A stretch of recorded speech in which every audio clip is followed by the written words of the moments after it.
The John Day fossil beds are home to thousands of important and amazing fossils, and also a beautiful modern love story, that of a midge fly and its sagebrush host. See, when a midge fly loves a sagebrush very, very much, it savagely slices open a leaf and deposits an egg and some chemicals that force the sagebrush to grow a protective coating for its new resident. That protective coating is known as a gall. Now, while this is actually made by a fly, the violence is so extreme that I completely forgot that and spent the rest of the video calling it a wasp.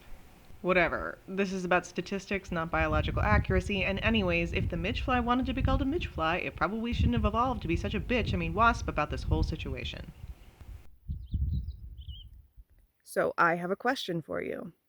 Do you get more of these galls on a really big plant, potentially a really old plant, or do you get fewer of them because they don't want to hang out with each other? Let's find out. So I didn't actually bring a measuring tape, but I do know how tall I am, so I can use myself. In addition to size, we also need to know the number of wasp galls per plant, so I spent a lot of time playing Count Von Count out in the sagebrush. 6, 7, 14, 15, 16, 17, 18, ew, 19. All right, I collected a whole bunch of data, and now the fun happens. It's data analysis time.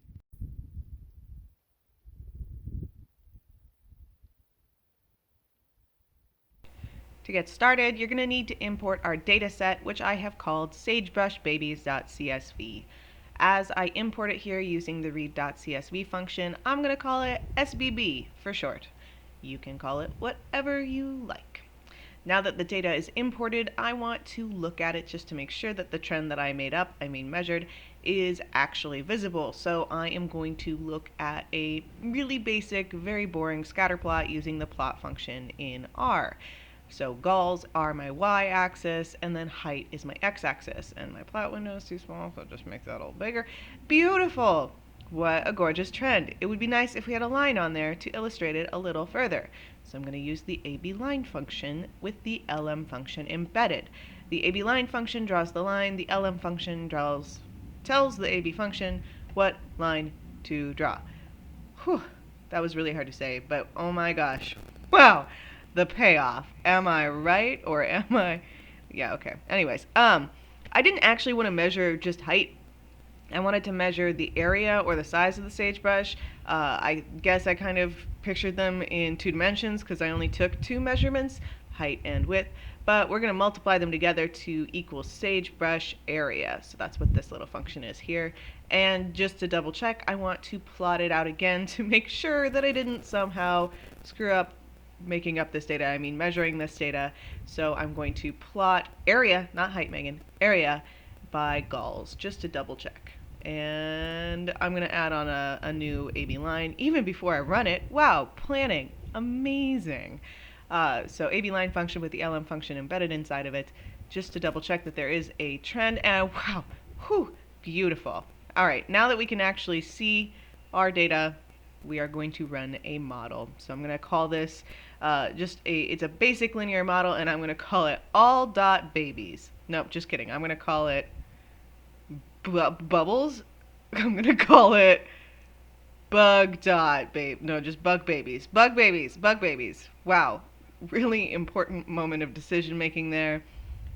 I'm going to use the LM function to build the model, and then I'm going to use the summary function to test this extremely well-named, very thoroughly thought out of a name, by the way, model here.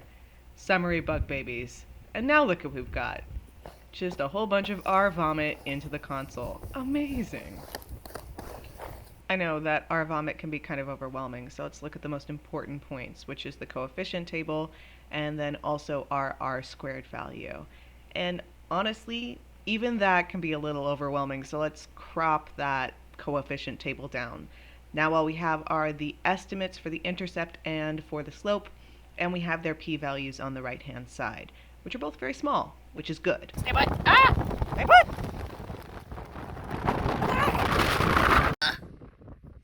I love field work. I love being outside That's my favorite. I figured that was my cue to move somewhere a little bit calmer. And also, probably this is an appropriate time for a nature break. Ooh, look, it's so beautiful. And, surprise, actually, we're still doing our.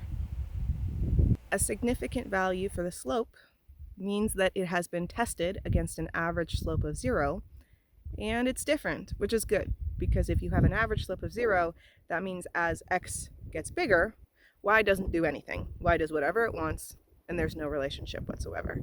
So we do have a statistically significant slope.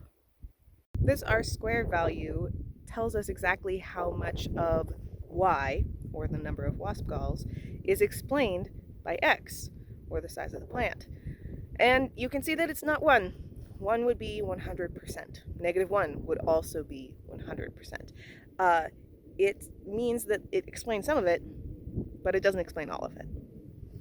So, our relationship is weak, but it is statistically significant. It's also a negative slope, which means that as a sagebrush gets bigger, it actually has fewer galls.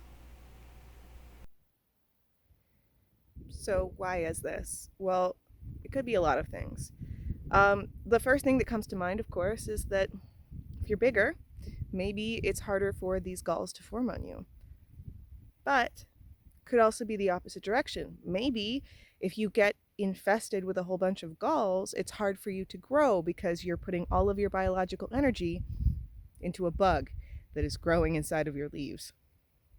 So remember that correlation isn't causation. And you should also remember that perhaps the answer is because maybe I measured for a sagebrush and then made up the rest of the data.